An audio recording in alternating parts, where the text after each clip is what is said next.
Shares கி துனியா. இன்னைக்கு நம்ம பார்க்க போற ரெசிபி ஈத் டெசர்ட்.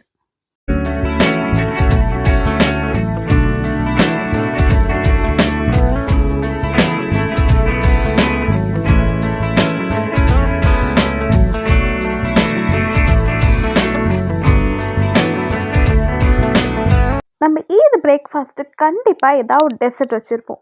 அந்த இதில் இந்த சூப்பர் ஹிட்டான டெசர்ட்டை ட்ரை பண்ணி பாருங்கள். நான் ட்ரை பண்ணேன், உண்மையாக சூப்பர் ஹிட்டாக வந்துச்சு. நீங்களும் ட்ரை பண்ணி பாருங்கள். அதுக்கு நான் பால் எடுத்துக்கிட்டேன். பால் காய்ச்சி அது பச்சை வாசனை போனதுக்கப்புறம் நான் எடுத்துக்கிட்டது 3 to 4 டேபிள் ஸ்பூன் சுகர் எடுத்துக்கிட்டேன். நீங்கள் உங்கள் டேஸ்ட்டுக்கு அக்கார்டிங் நீங்கள் எடுத்து அந்த சுகர் நல்லா மெல்ட் ஆகிற வரைக்கும் சுகர் போட்டு ஒரு 2 கொதி வரட்டும். அப்போ தான் அதோட ஸ்மெல்லும் ரா ஸ்மெல் கொஞ்சம் இல்லாமல் நல்லாயிருக்கும் பால் காய்ச்சி. இப்போ நான் எடுத்துக்கிட்டது வந்து கஸ்டர்ட் பவுடர், பட்டர்ஸ்காட்ச் ஃப்ளேவர் எடுத்துக்கேன். கொஞ்சமாக பால் தனியாக எடுத்து அதில் அந்த பட்டர்ஸ்காட்ச் பவுடரை போட்டு 1 டேபிள் ஸ்பூன் போல் எடுத்துருக்கேன். நல்லா மிக்ஸ் பண்ணிவிட்டு இப்போ நம்ம காய்ச்சி வச்சுருக்க பாலில் போட்டு நல்லா மிக்ஸ் பண்ணுங்கள். லம்ஸ் இல்லாமல், ஏன்னா கஸ்டர்ட் பவுடர் போட்டோன்னே சீக்கிரமாக கட்டி பிடிக்கும். அதனால் உடனே போட்டோடனே அதை நல்லா மிக்ஸ் பண்ணி விட்டுக்கோங்க. ஸோ இதை நல்லா மிக்ஸ் பண்ணி இதுவும் 2 கொதி வந்தோடனே ஆஃப் பண்ணி விட்டுருங்க. இது ஆறட்டும். இதுக்கப்புறம் நம்ம பண்ண போகிற ப்ரொசீஜர் பிரெட்.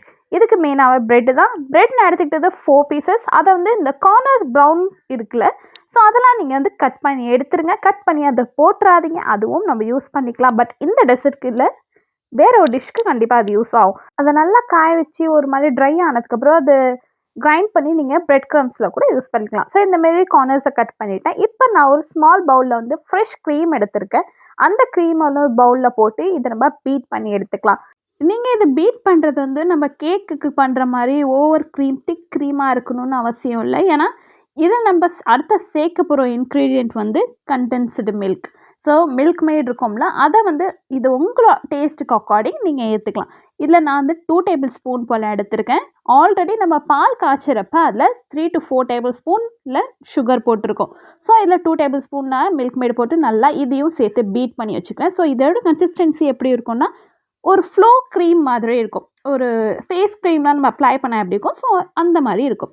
இப்போ ஒரு பிளேட் இல்லாட்டி ஸ்கொயர் ஷேப்பில் ஒரு கண்டெய்னர் இருந்துச்சுன்னா அதில் கூட இதை நீங்கள் செட் பண்ணிக்கலாம். ஸோ நான் இதில் வந்து அந்த 4 ப்ரெட்டையும் வச்சுட்டு இப்போ நம்ம ஆற வச்சுருந்தோம்ல கஸ்டர்ட் மேக் பண்ணி வச்சு, ஸோ அந்த கஸ்டர்ட் மில்கை வந்து இது மேலேருந்து போட்டு அந்த ப்ரெட் வந்து அப்சார்ப் பண்ணும்.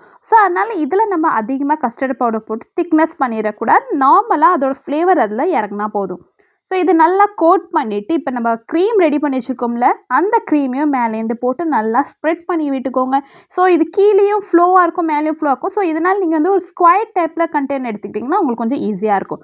ஸோ இந்த மாதிரி ஃபுல்லாக ஸ்ப்ரெட் பண்ணிவிட்டு ஃபைனலாக மேலே டாப்பிங்க்கு நான் எடுத்துக்கிட்டது பிஸ்தாவை நீங்கள் சின்ன பீஸஸாக கட் பண்ணிக்கலாம், இல்லை கிரைண்ட் பண்ணிக்கலாம், க்ரஷ் பண்ணிக்கலாம். ஸோ நீங்கள் எப்படி பண்ணுறீங்களோ உங்கள் அக்கார்டிங் நீங்கள் எடுத்து அது இந்தமாதிரி மேலேருந்து ஸ்ப்ரிங்கிள் பண்ணிக்கோங்க. இது லைட்டாக டெக்கோ இருக்கும். தென் சாப்பிட்றப்போ அதோட ஃப்ளேவர் வரத்துக்கும் ஃப்ரிட்ஜில் வச்சுருவோம். ஒரு 2 ஹவர்ஸ்க்காக வச்சு எடுத்து சாப்பிட்டிங்கன்னா சில்லுன்னு சாப்பிட நல்லாயிருக்கும். ட்ரஸ்ட் மீ, இதை சாப்பிட்றதுக்கு எப்படி இருந்துச்சுன்னா வாயில் வச்சோன்னா ஐஸ்கிரீம் எப்படி மெல்ட் ஆகும், ஸோ அதே மாதிரி தான் இருந்துச்சு. ட்ரை பண்ணி பார்க்குறீங்களா? ட்ரை பண்ணி பார்த்து சொல்லுங்கள் உங்களுக்கு எப்படி வந்துச்சுன்னு. நெக்ஸ்ட் ரெசிபியில் மீட் பண்ணலாம். Have a good day.